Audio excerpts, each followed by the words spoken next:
And I'm also going to now launch screen share mode to officially start this capstone essay workshop. The part in this that I am going to be bringing to you isn't really unique or really even shouldn't be brand new news to you, because what I'm going to be reviewing, you can reference and find in the syllabus. It was mentioned the first day of class, and because it's in the syllabus, the language that you're going to see on the next several slides will be there and available to you for your ready reference. The things that I'm going to be doing in this part of the presentation is just to center your attention, to hopefully get you thinking about those elements and things that you want to include and strategies that you want to pursue as you complete this assignment, that although it is not due until the last week of November, you definitely want to start thinking about now. And to that end, there are going to be a couple of upcoming assignments that you will need to turn in that are designed to ensure that you don't wait until the last minute, since this is such a significant part of your grade.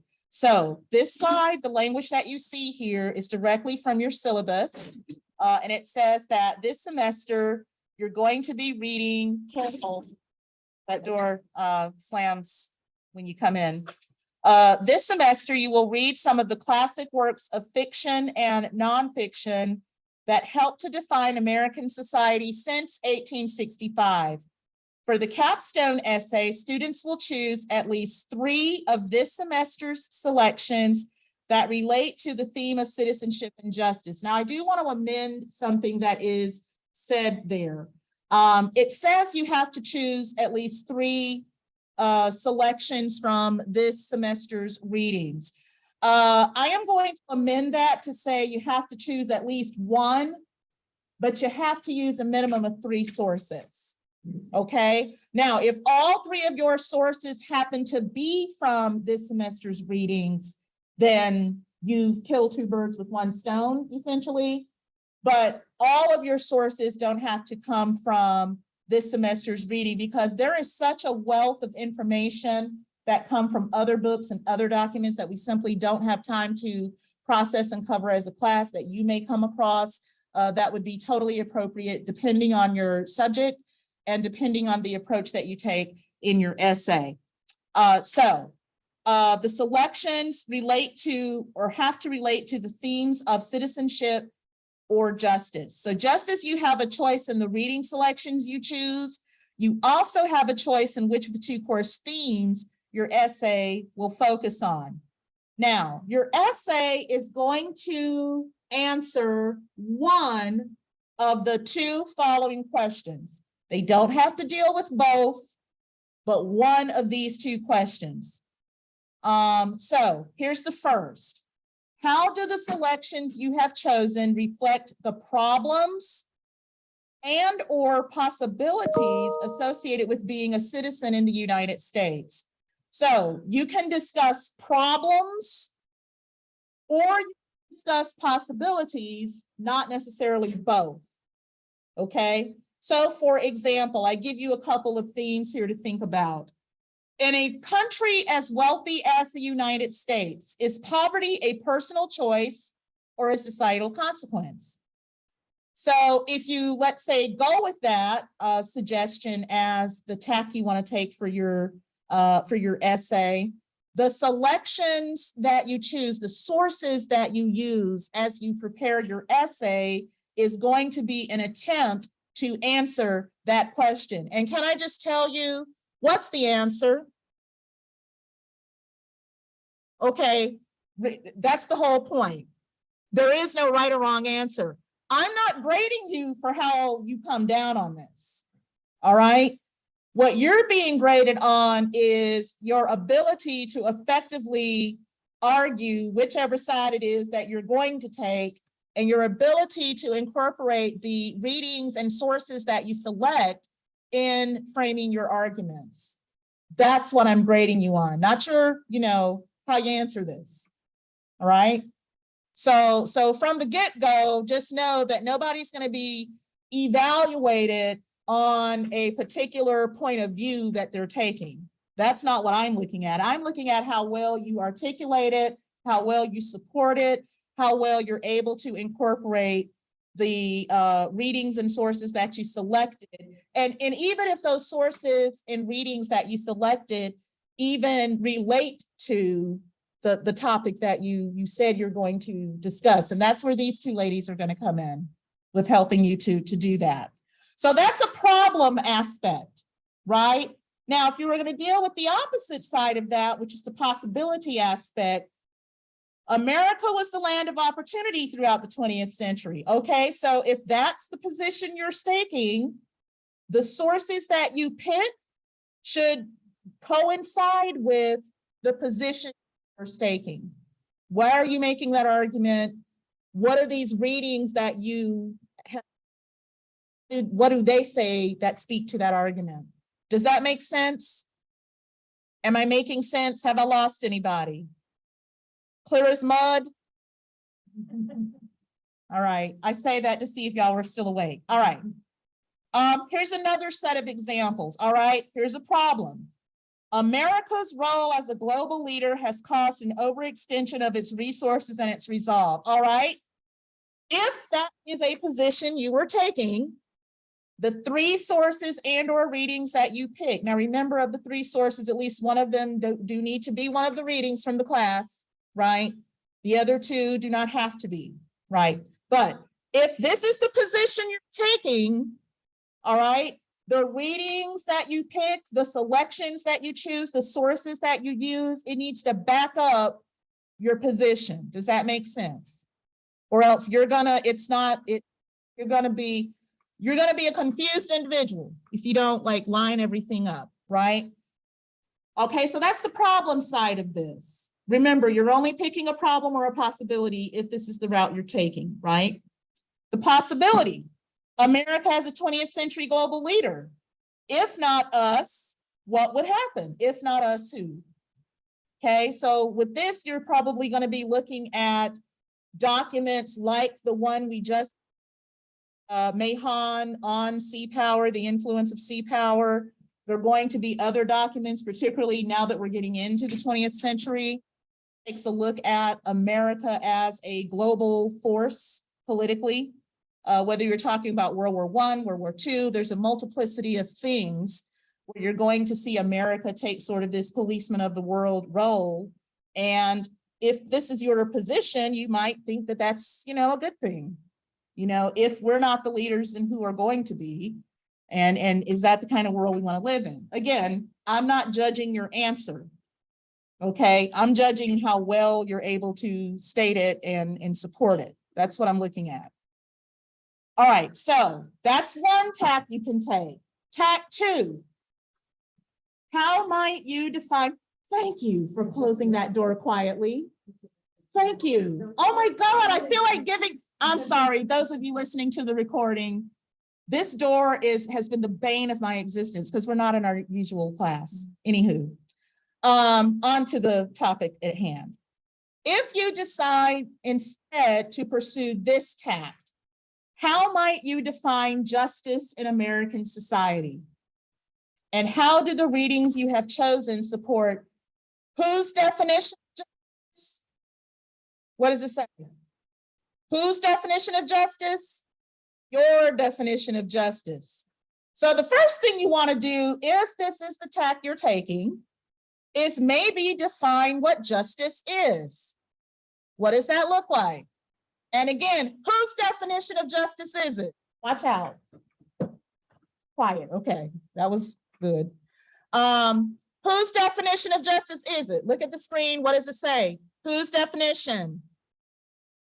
Your definition, okay, so first step, that's what you would do. And then from there, you would line up your readings, you would line up the sources that you choose to support your definition of justice throughout various points and times in American history. You can focus on one, and I'll show you how in a minute, how there is a upcoming assignment that is kind of going to get you to thinking about narrowing your focus, because history is a broad topic. I don't need you to write a paper on 20th century American history. Okay. Oh my God, no. I would die. I would kill myself if I had to read that and grade it. No. Right. So that's not what I'm asking you to do. So that's essentially one of your two options that you're doing. I think I've stopped screen sharing. Yes. Okay. I think you're still recording. I want to still record. All right, before I turn the workshop over, I want to call your attention to upcoming assignments. So I do need to go back into screen share mode just for a moment. Okay, this is the Canvas site for the class, of course.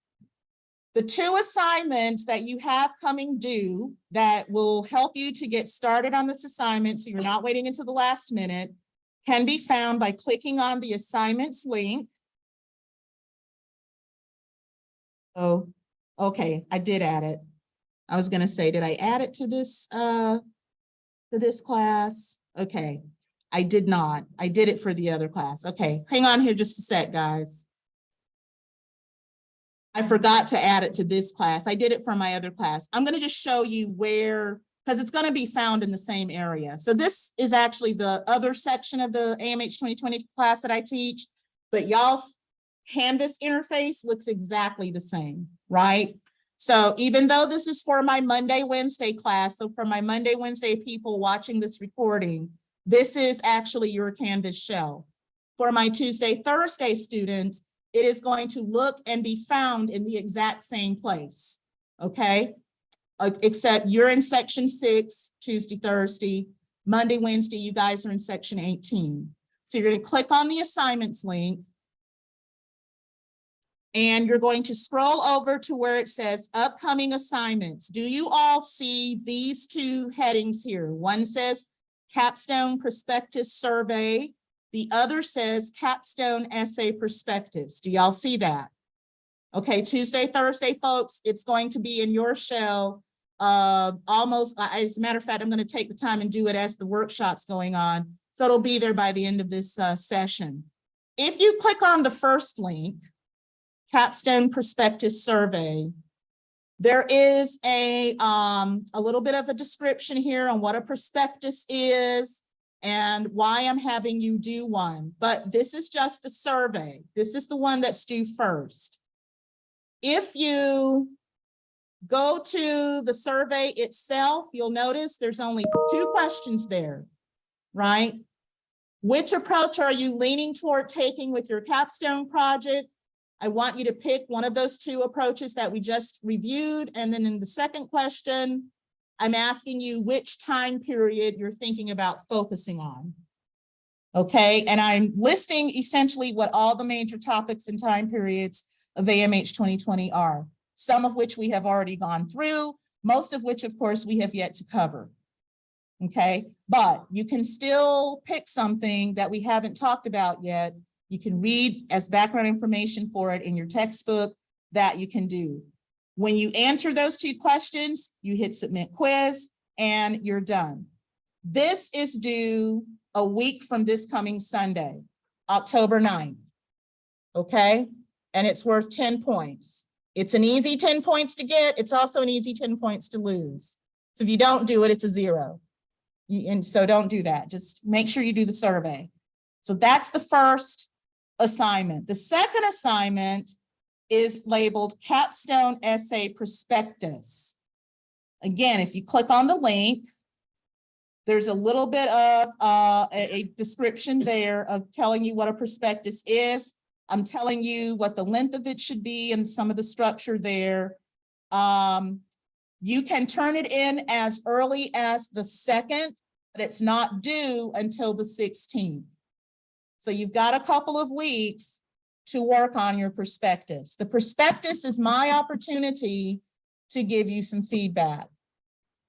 Also, starting next week, I'm going to be having paper consultations during my office hours. You'll be able to sign up for those. I'll send around through email the sign up link for you to meet in my office if you want to talk about this paper. Most certainly, we can talk about it after you've submitted your prospectus and are able to read my comments about it. Okay. But that's my part of the workshop. I'm going to turn it over to Ms. Silla at this time. So let me get out of this and she can start her presentation. Okay, great. Thank you so much, Dr. Oliver. It's lovely to meet you guys. I am Silla Lott. I am currently the faculty librarian, one of our faculty librarians, and the interim director of the library. And then we have Jamie Smith from the Learning Commons. So hopefully we see you guys. The Learning Commons is just out here and directly above us. And then the library is right through the double doorway, bottom floor upstairs. So we're available for more help outside of the class today. If you didn't get a chance to get logged in the devices, I do recommend getting logged in a device to follow along. The tiny URL you see on the screen for any of the online listeners, feel free to log in and use that tiny URL. Or those of you, it's going to be on the board in case I proceed forward. Go ahead and log in and complete the pre-poll. There's an option for you to put your name in, and there will be a post-poll too. So just make sure not to log out until the end of the post-poll. And I usually send the results to Dr. Oliver just so she sees there's opportunity for you to put your name in there as well. Okay, so let me go ahead and proceed. And actually, I prefer to download this on the PowerPoint as opposed to using the OneDrive version personally. Open it. There it is. Okay.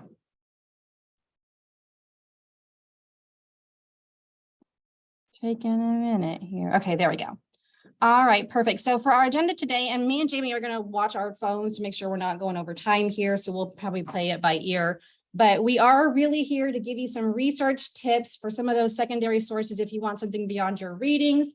Jamie's going to give you guys some great tips of some reading strategies to help you get prepped. I'll give you some topic narrowing tips, and Jamie will give you some thesis development tips. And then depending on time, we'll also give you some citation tips. But these slides will be available to you guys after the lecture. And so again, those are our main goals, right? The reading strategies, being able to narrow your topic and develop your thesis, to be able to use MLA. And if we don't get to all of this today, you can definitely see us after class if you want more information or have questions about these slides. So I'm going to get started. If you're following along with me, I'm a big believer in learning through doing as well, following along. It'll seem sometimes intuitive when I show you, but if you don't follow along, sometimes you'll forget a step or two. And I do encourage writing down maybe some of the database names, but I'm going to go ahead and go into Canvas.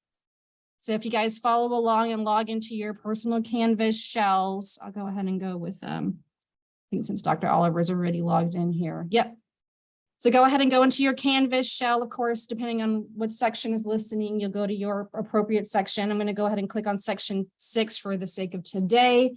And then you will go to Library Research Guides in the left-hand menu. And if anyone has technical issues logging in, figuring out how to get to where I'm at, just raise your hand. JD is available to walk around and assist. We definitely would prefer you to be able to figure it out today because this is the kind of stuff you'll be doing on your own as well. So this is where the library research help page is, by the way. It defaults to our contact information, our chat, text, or email, our Zoom scheduler. And then Jules is the main librarian for history, so she's available to reach directly. You can schedule a face-to-face or Zoom appointment with her or email her if you need to. The articles and databases tab is the really important one to remember. So if you go ahead and click articles and databases, there are several databases here that are worthwhile to search. Now, for the sake of time, I'm not going to go over all of them, but I'm going to introduce a few that I think you may find helpful or valuable to go through. In particular, I'm going to start by showing you guys the American History Database. This database is fantastic to give you background information on a topic.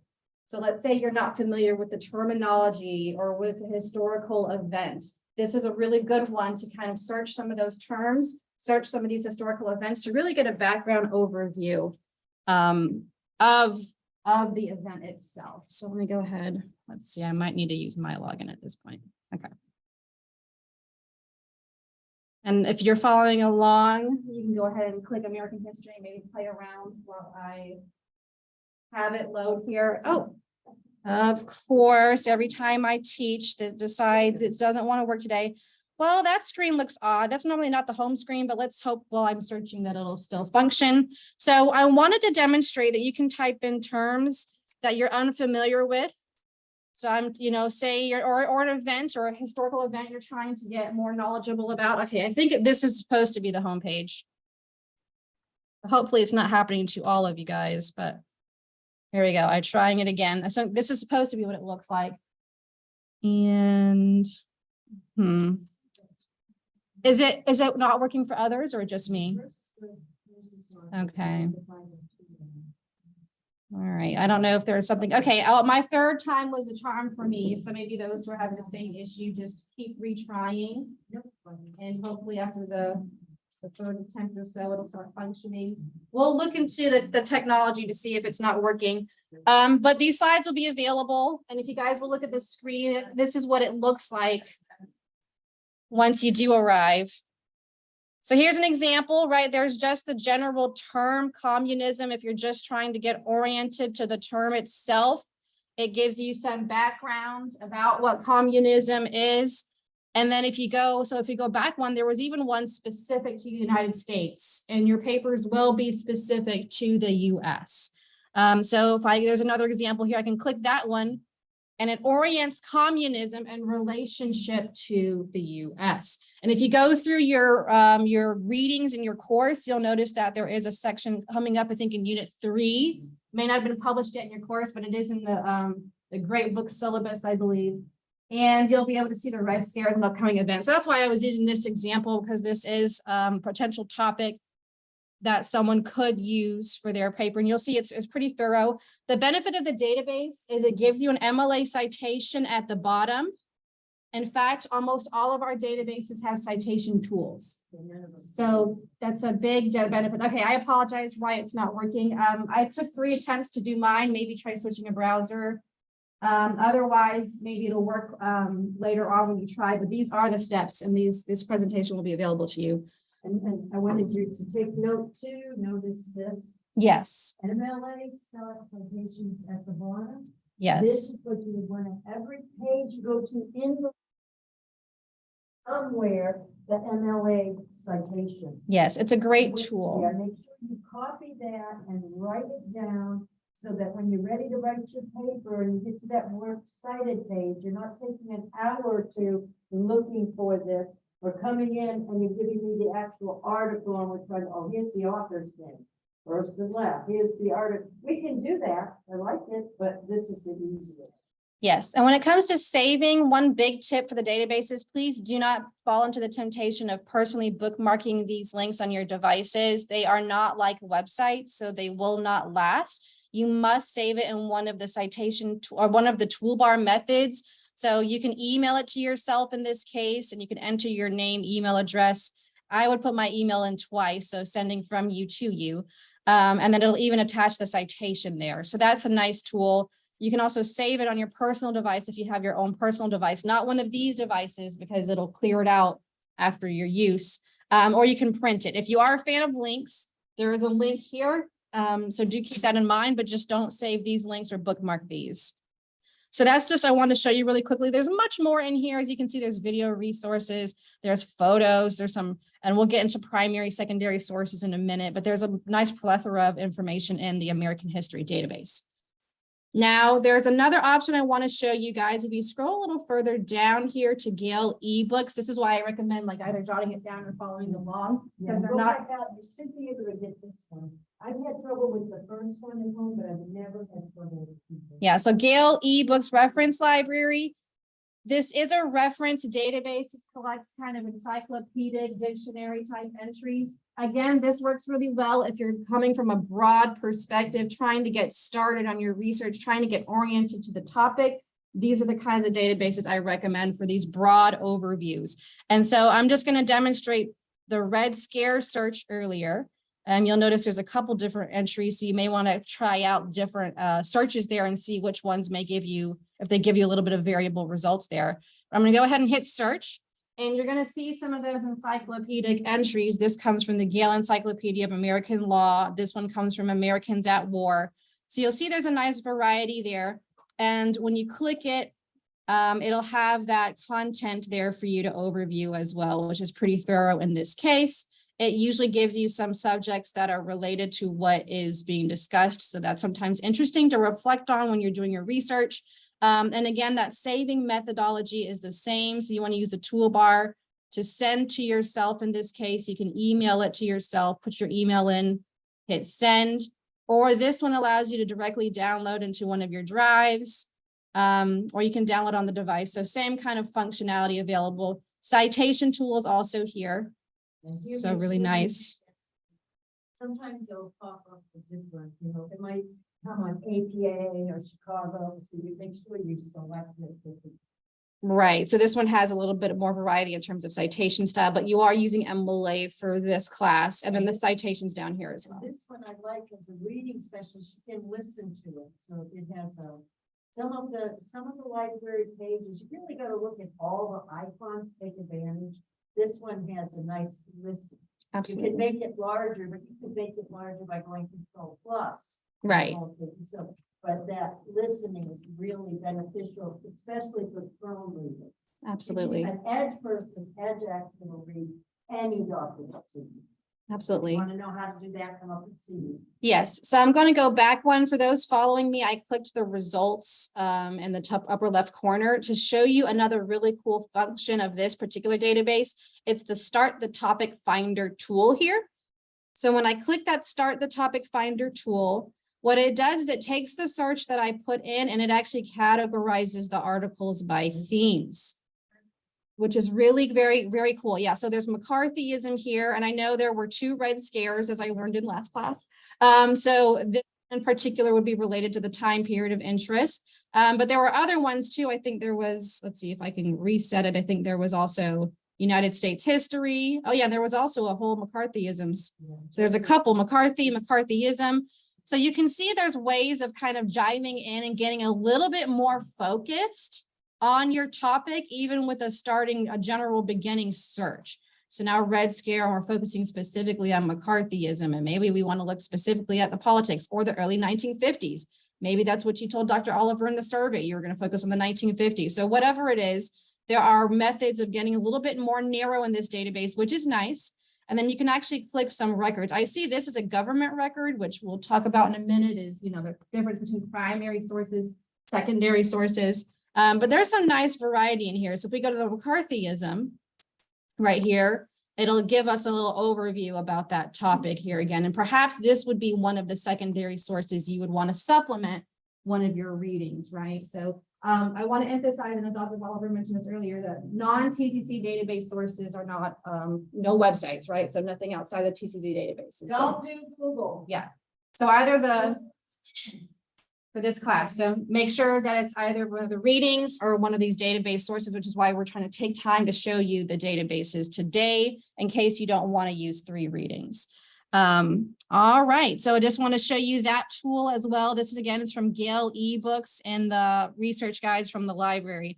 I'll also show you, just going back a couple times from the previous pages, if it lets me get back here. Okay, that you can also search within.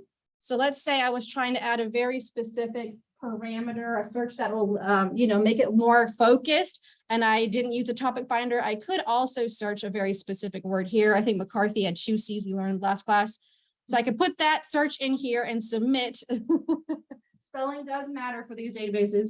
I put that in, and now it limited it down, I think, to 90. And we can continue kind of doing that if you have more of a focus. So let's say I want to do 1950, or let's say I wanted to keep it plural. If you do an asterisk, it'll allow you to have multiple variations and endings. So it'll give me 1950, 1950s, anything with that root.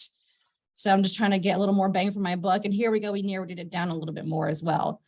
So there's some cool tools in here as well that you can play around with to get yourself a little bit more focused and limited. So I recommend this database as well.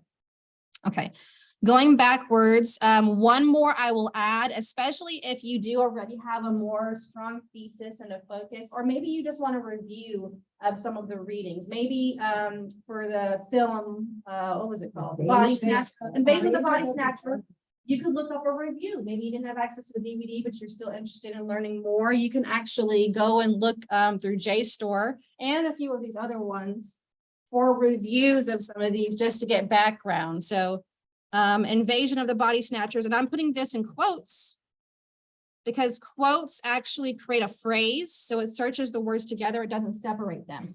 So I'm putting that search there.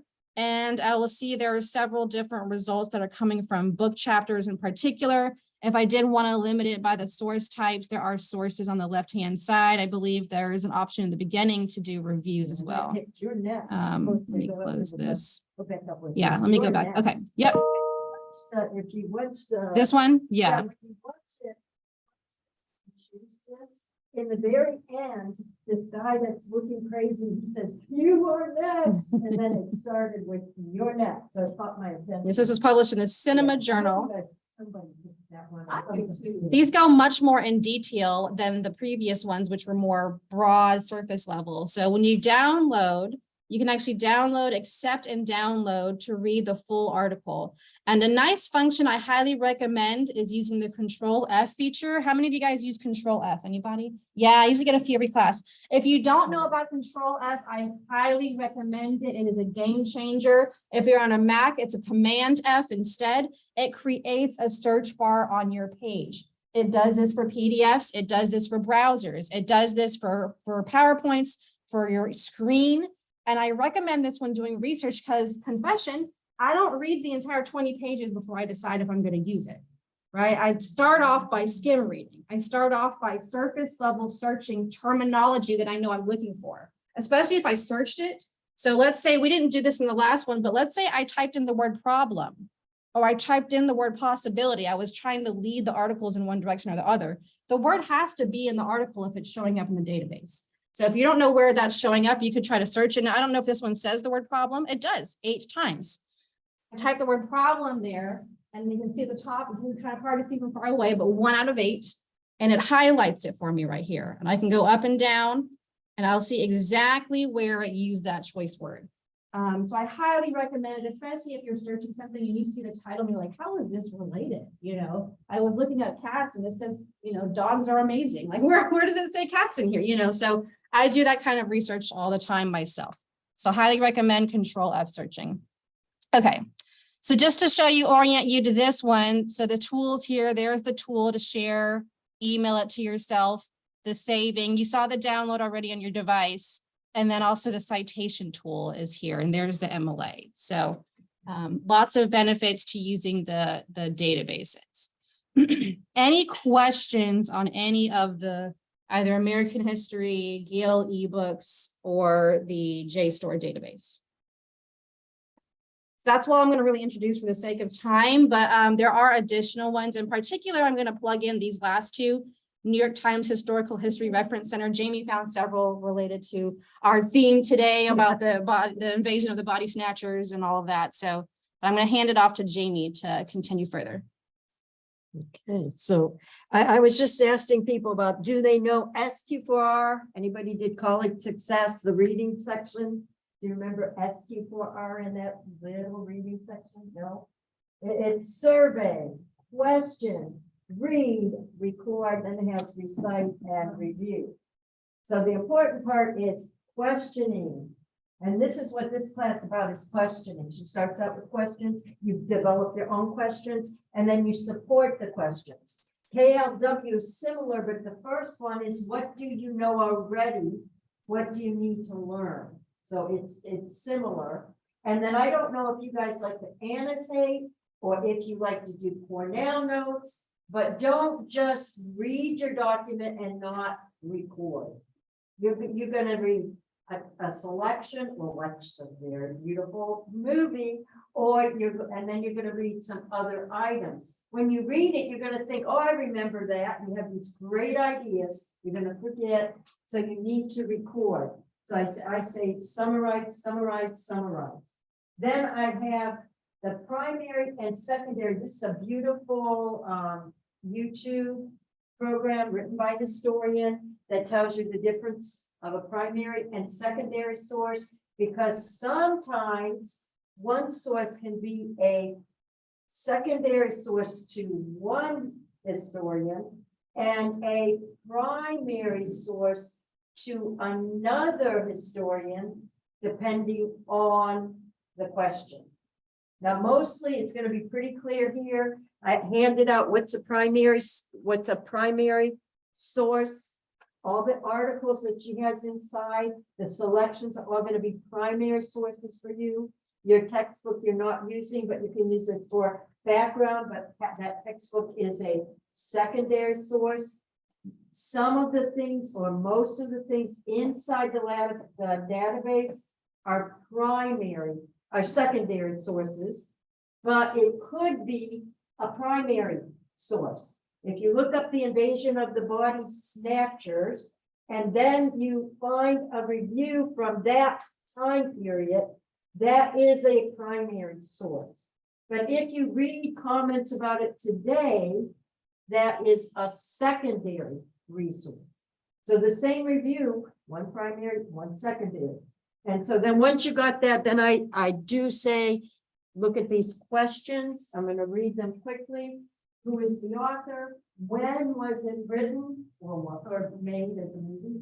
Why was the document written? What was the purpose? Is the author biased? Authors can be biased on one side or the other. In the one section about feminism, you will be introduced to one person who is very traditional and conservative. And then you're reading another person who is very into liberal thought.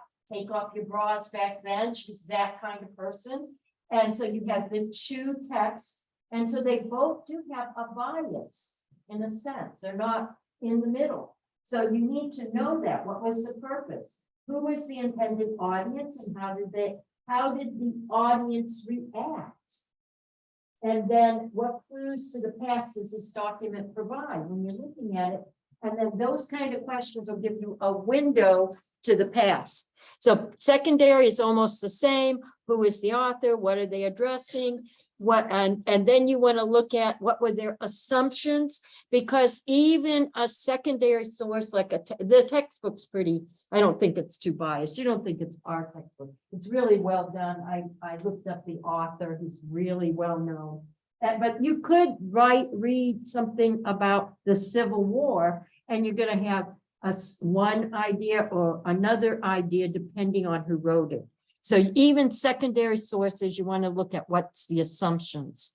And then how might the context or period of time affect how they write about something. So you also want to look at it within that history. If you're using an older secondary source, do they have an obvious bias? Do they have a motive? And then what evidence do they use? And you guys are going to be providing evidence. She's going to be looking at your evidence to support your question. So who is the author's intended audience? Again, so that we don't need to do that. And then you're going to do the narrowing. Absolutely. Yeah. So I'm going to go over the narrowing, and I will keep an eye on times. I want Jamie to be able to go over MLA with you all as well. As a reiteration of what Dr. Oliver mentioned earlier, you have a choice between these two research questions, right? So you have a choice between either the first one or the second one. And really, when you look at the crux of these questions and what gets to the root of them, the first one is really focusing on citizenship, right? And the second one is really focusing on justice. And your definition of these terms will change the direction of how you end up writing your paper. Each of you have a different definition of citizenship. We each do. Me and Jamie have different definitions. Each one of us in this room have our own personal definition of what it means to be a citizen for us and what we consider to be true justice, right? So those will shape the direction of your paper. I am going to end up doing this part a bit through the computer for the sake of your online classmates, but I really want us to start to ask ourselves some of these questions, right? What is citizenship? What is justice? Thinking about what some of these personal questions mean to you when you start getting started in this research process. And so just to pose this to you guys, I pulled some pictures from the web, right? I'm not saying these may fit your definition of citizenship, but these could fit someone's definition of citizenship. But I want to pose this to you all. There is no right or wrong answer here. This is a conversation. I am going to, let's see if I can be clever here and try to use paint. Sure I am going to be a little clever. Okay, so I'm going to make this kind of my whiteboard for the sake of your online classmates. And if I can drag it away, of course, now it won't let me. Where we go? I think it's in the way of Zoom. Yeah, Zoom is in the way. You'll be able to see the slide at the same time. That's okay. Well, I can type on this. Does it let me? Okay, hang on. Technology. Let me get this created. Yeah, I'm going to do the text first. And then I'm going to minimize this a little bit.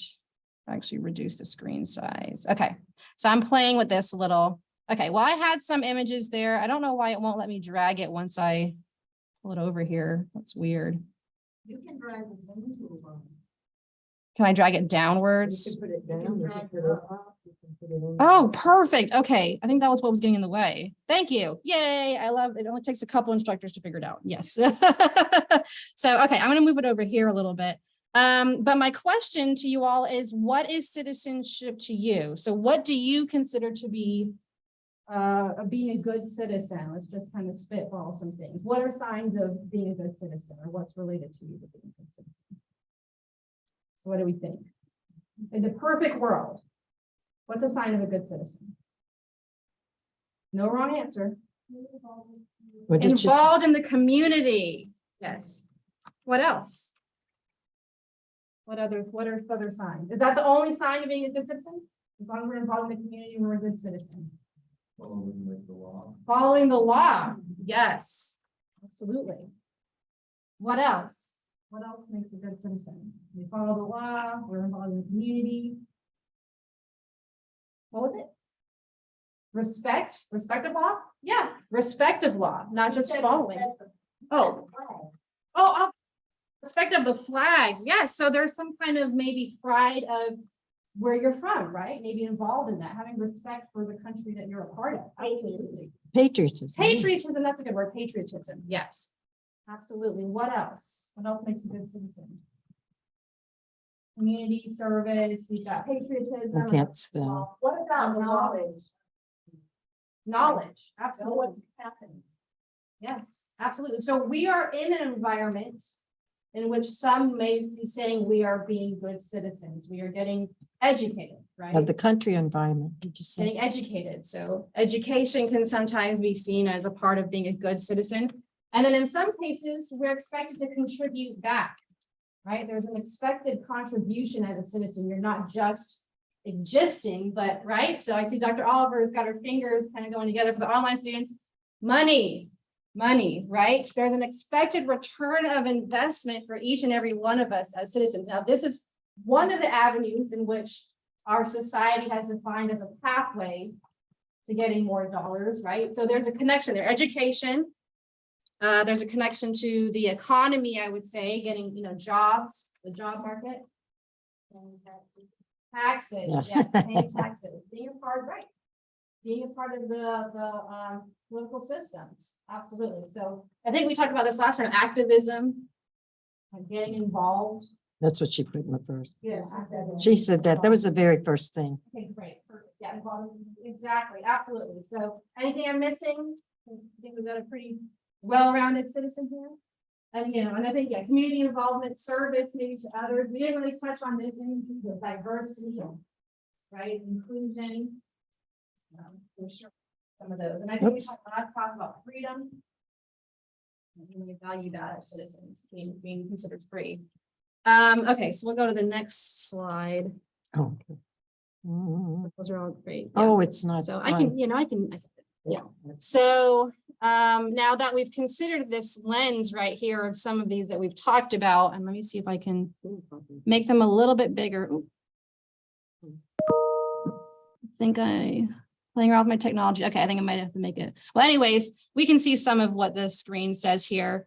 But let's consider now the problems and the possibilities related to some of these values that we have. Oh, it won't let me do both at once. Okay, so what are some problems that may be preventing us from reaching some of these good citizens? What are some existing problems that we're aware of? Oops, I got rid of.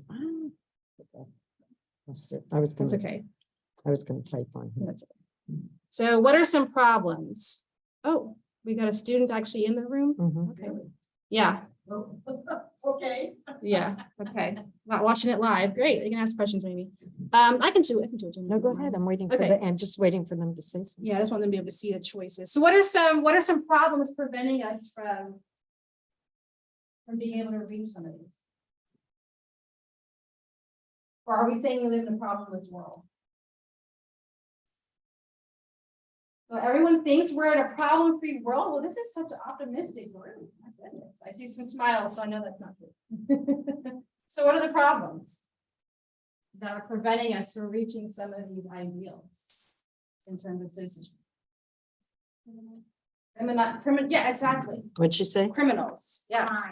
Crime, thank you. I was trying to find the better word. Yeah, crime. Yes, she's hitting on something. Absolutely. Crime is definitely preventing us from reaching some of these goals. What else?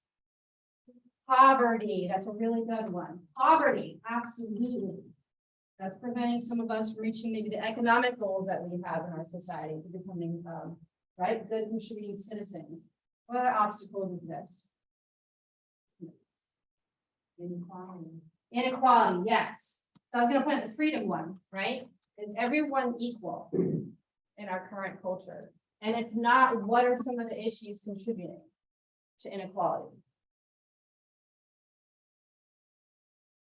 Are we all equal? We say we're all equal? Laws, discrimination. Laws and discrimination. The isms, right? All the isms. We have the, we have racism, ageism, sexism. Preventing us, especially in the workplace, in the job economy. I think we talked about this last class, women still aren't being paid the same as men. And that is still something that's proven, that can be proven with data. So yeah, all the isms, racism, sexism, ageism, all of the above. All right, good stuff. Let me keep moving for the sake of time. So let's put it on the positive side though. What are some possibilities? What are some ways that we could work towards reaching these goals, or maybe some ways we already are working towards reaching these goals, pathways? Yes, What did she say? changing the laws. Laws. So Changing the laws that exist, absolutely. What else? Education, absolutely. The more knowledge is both a blessing and a curse. We never good or evil. I mean, we're aware of this, but knowledge is definitely a pathway to changing some of the current systems. What other ways can solve some of these problems, or that may already be in place towards solving the problems? What about, let's see, I'm trying to think I had one. Economically, or maybe solution. Yeah, changing laws, education. Right, expanding opportunity. Yes, I was thinking more towards the jobs, right? Right, changing the job market if we can. I know that can be complicated, but expanding opportunities, changing the job market. As citizens, we could get involved. We talked about activism earlier, right? So advocating, voting, yes, getting involved in terms of showing up in the voting polls, voting. I would say activism, advocacy are other pathways that we can work towards solving some of the issues that we have in our culture. So this is kind of the mind frame that I want you guys to start thinking about when you're working on your own paper development, really getting to the crux of what your personal beliefs are when it comes to writing. We all write from our own personal lens and lived experience. That's part of writing. So I just really want to get you a little more narrowed in, maybe in a direction that you can focus on in your paper. Because each of these can become their own topic. Now, if we move over to the next slide, of course. So I'll go ahead and thank you, Jamie. So moving forward here, of course, you're going to go through the same process in the lens of the readings, right? So you're going to go through the same kind of, now that we've considered, well, what is a citizenship? What does it mean to be a citizen in relationship, for example, to these readings?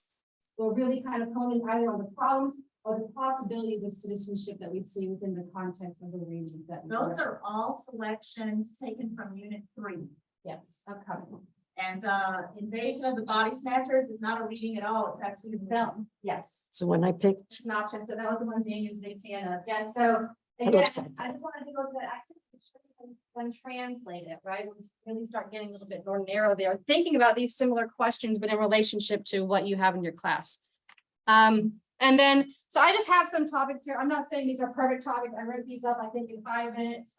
So don't look at them for like a paradigm or whatever. That was Dr. Oliver's nice slides. But for the sake of discussion here about broadness and narrowness in a topic, there is definitely an art to creating a topic that is manageable.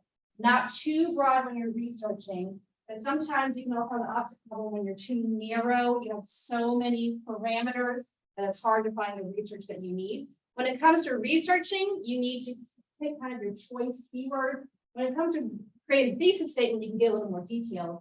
But when you're doing the research phase of this, if you put a ton of words in the database, it will respond, it'll give you less results. It's really important to know the more words you put in, the less results you get. They are not like Google, where Google will be like, oh, here's possibly everything you want in the calzone that we overheard you talk about at lunch. You know, like that's Google. But the databases are very like, oh, you put in cat, you're getting cat. You're not getting, you know, a feline, you're not getting anything else doing cat. So you can be very mindful about what you put in. But looking at these examples, just looking at all these bullet lists, which do we think are the broadest topics that we see on that bullet list? The most broad of all the options. Yes, ma'am. Control. Yes, control. And then there's another one, egalitarianism. In and of itself, that's a very broad topic. If I were to say for all of you to draw control right now, each of you would probably draw something a little bit different. You wouldn't know what direction I'm going in. But if I said control in relationship to the United States college classroom, I don't know, making it up. But now all of us are going to start drawing a more concise picture. So I want you to think about that a little bit. I know we had pictures earlier. If you can think about that in your own topic. If you were to communicate that to someone else and they were to draw a picture, are they going to draw what you had in your mind? A lot of us sometimes have something in your mind, we just didn't communicate it on the paper clear enough. And then the flip end, which do you think was the most narrow? Maybe it had like the most parameters in it, or maybe one of the most narrow. Okay. Had a lot of parameters to work with, or a lot of search terms. Absolutely. That's definitely one of them. Economic prosperity, communist US model. There are a lot of keywords to work with and break down in that sense.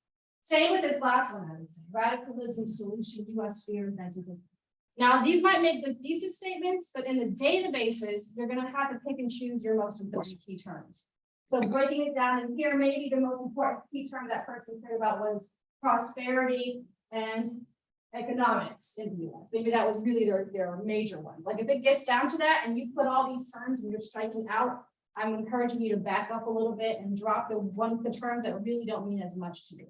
Just be mindful of that. Same deal here. Maybe they were really more interested in the radicalism and the US, right? And then they'll add the 1950s parameter. So just think about that. I'm not saying they're bad thesis statements, but they may be difficult to search off of. And you'll see a good rule of thumb also, if you can go back on me. Okay. A good rule of thumb also, you can see all these underlines here that kind of shows you how many keywords you're dealing with. A sweet spot is usually about 3 in the database. You can go more depending on the database, but also if you only have one real keyword to work with, then you're probably broad. Just keep that in mind. Okay, so we can move forward. Okay.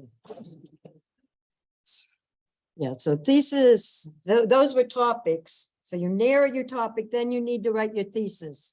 So I handed out a blue bookmark that says thesis statement. And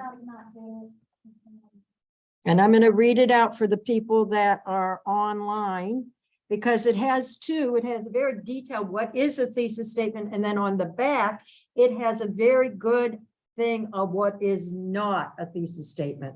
So don't simply announce the subject.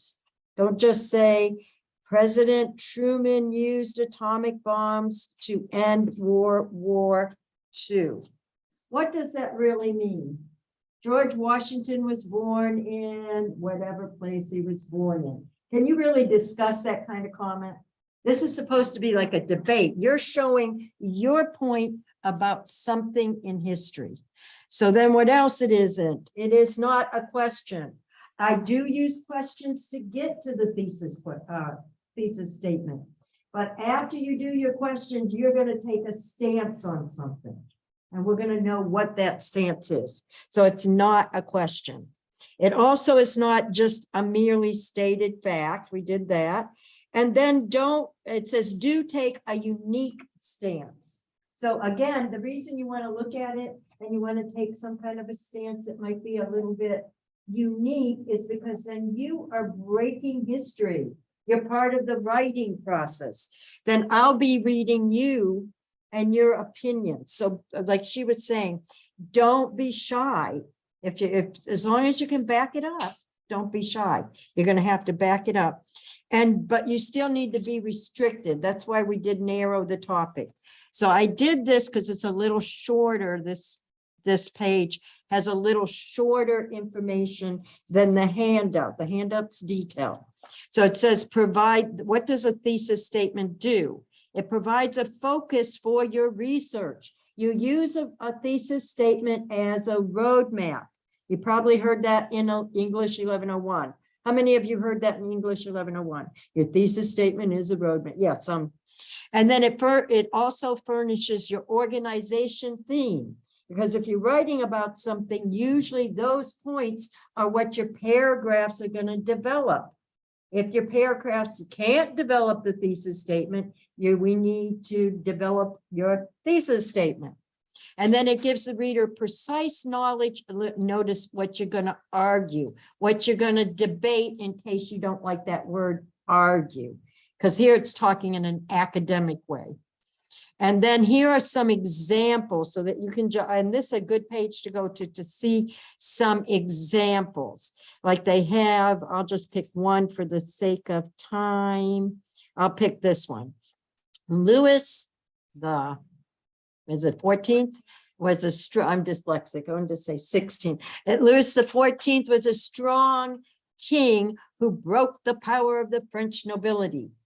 Now that doesn't have much that we can argue, debate. Let's see how we can make it more detailed. So it said, the intendant system was the most effective method used by Louis the 14th to break the power of the French nobility. So do you see how one is kind of it was a bit too broad. So your thesis statement can be too broad as well as a topic. Here's one for Gandhi. Gandhi was a man of peace who led the Indian residents movement to British rule. That's a statement. But then it says Gandhi employed passive non-resistance during the Great Salt March, and that enabled him to organize the Indian masses to resist British rule. So that's a little bit better and more precise. And I had started with a question with let's see, history of the Capstone notes. This is my notes. Because I was doing the process almost like I hope you guys do. You want to look at the two questions. You're going to kind of pick which one you want. You look through the readings, what looked interesting. And I love science fiction and I love watching movies. So that's why Invasion of the Body Snatchers jumped on me. And notice what I did. I started with a question inside the prospectus, not the thesis yet. How does the invasion of the body snatcher reflect the problems and possibilities associated with being a citizen in the United States? How does that happen? So you notice I brought up that idea of citizenship. I asked myself a question, then I went to do some background. The first place I went is the first one everybody was having trouble getting to. It has great background. It had the definition of Red Scare. It gave Red Scare when it first came up, like in the 20s, and then it gave more details in the 50s, which is the framework of this article, or the movie. I keep saying the article. And then, yeah, well, I told her I didn't know that at the time. So I had done both. Yeah. And so, so then we have the importance of the problem. This is a very important part of the perspective. If you're writing something for her or for us or for history, why is it important? Think about it. What is the concept you're writing about? Why is it important? Because these can be very important, and that's what you're thinking through when you do a perspective. So you think it through. I was just thinking about different things. Like I said, I was thinking about Islamophobia. I was thinking about groupthink versus individualism. I mean, I even, as I did more research, I found the issue of faith. Like when she picked McCarthyism, it talked about an oath of office. I didn't see that because I didn't know about the visual. So you had an oath of loyalty at that time. And you also, that's when we said, in God we trust, became part of our money. That's when we said, under God in our pledge allegiance. Until the 50s, those weren't there. So why were they there? It was a reaction to communism. It was an action to the Red Scare. So you can look at that on two sides. So I still didn't get my thesis at this point because there were so many things I was looking at. So please start to look at these things early. These are all the actual pages I got from the database, but I liked one. I wanted to show you the New York Times one. If I can find, which one was the New York? I had them all up there. No, that one's, but there'll be no more tears. The shifting identities and invasion. This actually gave me the idea of why is it important. It's showing like in the invasion of the body snatching, not to give you a, whatever they call it, when you know what's going to happen at the end. It's really saying what happens, these people come and take over your body and they are really without any feeling or anything. And they do the right thing. They're law abiding. They're very happy, but they don't love, they don't feel, they don't have emotion. And so this is something that there'll be no more tears. So isn't that a good thing? And then they say the shifting identities. So do you can kind of look at, yes, we want this beautiful world, or do we want a world that has, yeah, it's messy, but it's good. Okay, yeah, let me jump to, oh no, I didn't close the Zoom, did I? No, I didn't. So I closed this. Okay, now go to the quote sandwich. Integrating citations. This is a great way. Any of you heard about quote sandwich? No, okay. Nobody? Okay, quote sandwich, here we go. What you do when you have a quote from something, you're going to have a quote or paraphrase. You need to introduce it. Why is it there? Or who said it? Something about who the person is that said it. You either say it or paraphrase the idea, and then you explain it. So here we go. I have for the introduction, you can use little words like according to, or so-and-so said. Notice I said, according to Benjamin Franklin, and I didn't leave it at that. One of the most important founding fathers in our nation. I'm telling you who he is. That's credibility. When you read my quote, hopefully you'll think about it better. Then we have Sigmund Freud, known as the founding father of psychoanalysts and the author and the interpretation of dreams. This is the introduction. Right after that, I do a comma and the quote. And it was funny, we talked about money. In this world, nothing can be said to be certain except death and taxes. So I love Benjamin Franklin. Then I had a paraphrase for Sigmund Freud. Thought dreams represented a hidden fulfillment of a suppressed desire or wish. And then I explain it. When I had, according to Benjamin Franklin, that was the introduction. In the quotes, the actual quote, since we all are going to die, this means we all must pay taxes. Taxes are not going away. Notice your quote is your supporting idea. Your quote is not the idea. You get that? The difference between that? You all got that, right? The quote is not, it's what you're using, evidence. Underneath where it says since, this is why you're using that quote. You could say this shows, anything like that. So it also, do I have time to go real quick over the MLA format? Okay, so I wanted to do the MLA format. You all know this, I'm guessing. Do you know about the MLA format pretty much from English 1101? Raise your hand if you know it. Okay, and if you need help with it, we can give you help. I wanted to just show you the sample paper because it's oops, it's not going to be big. I like this idea. If you're using a paper at this length, you can do something you won't do or haven't done in English 1101. You can use subtitles. So here it's the big title. And as you scroll down, notice it will have a subtitle. The subtitle has to be formatted in a specific way. It's all caps. And then when you scroll down a little bit more, you may have seen this in, I think it's even in your textbook, where they do italics with a colon. This is level 3. So you're allowed to, because this is going to be 5 or 6 pages long, these breaking it in the pieces helps you have it more organized. And then notice one other thing for MLA. It has a page number behind it. Because you're using PDFs, they probably do have page numbers behind it. Because you're using a book, it will have page numbers behind it, or a set selection from a book. So that often isn't used in English 1101 because you're doing articles from the web. So be sure you put the author's last name the first time you quote them and the page number. If 3, like so far down, like 4 or 5 sentences down, you use a quote from the same author, you don't have to put the author name again, you just put the page number. But if you're using more than one citation, and maybe you use Benjamin Franklin and then you use Freud and Benjamin Franklin again, then you have to say Franklin again, comma, page number.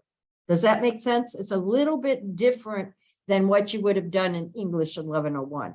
Otherwise, it's pretty much everything you know, you've seen before. You got your works cited page at the end and everything's the same, see? So it's going to be exactly the same other than that. So I went over it really quickly, but I hope that, yeah, and you guys can come to the Learning Commons and we can look at the paper and help you with the MLA. So don't log out yet because there's a post poll. Remember that. So don't log out yet. But yes, so thank you so much, Jamie. Just remember that you can reach us for help. So we are in Canvas, the libraries in Canvas. The Learning Commons have their own page on the TCC website, and they're also here in person. They have Eagle Q, Q list you can sign up for, and then Smart Thinking. So Extra credit consultation through the book. And you provide proof of that. It's 5 extra credit points added to your final grade on the paper that you're turning in November. yes, so for the online folks, extra credit if you do Smart Thinking or see Learning Commons for the paper.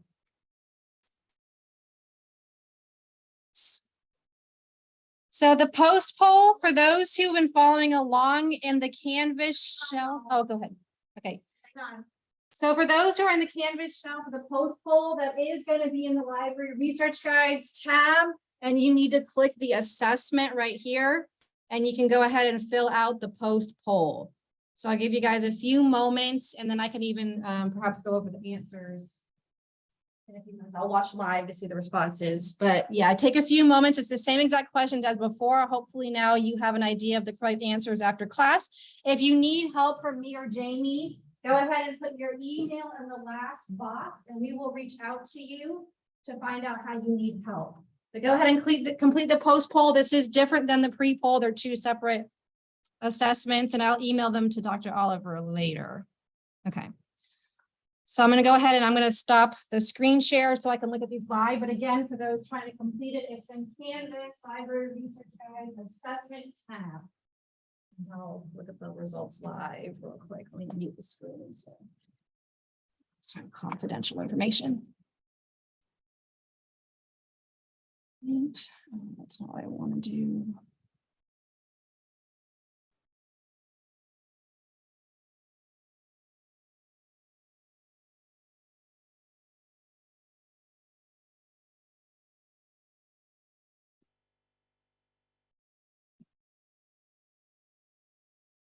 Okay, awesome. So we got about 9 of you who completed it so far. And it looks like you guys are acing it so far. 88.89% of you got the first answer right, and 100% of you got the second one.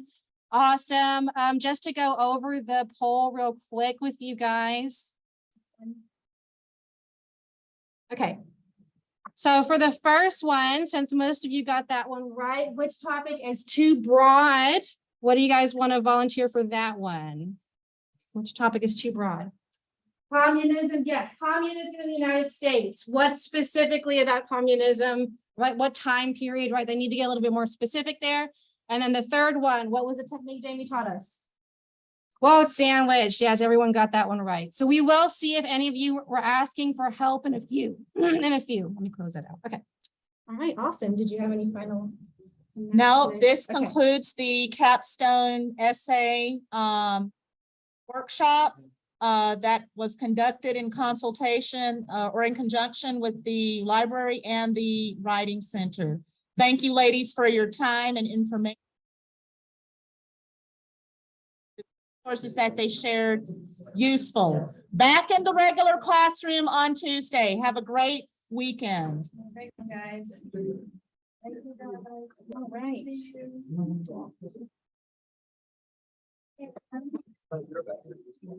Yes, I think it's right down.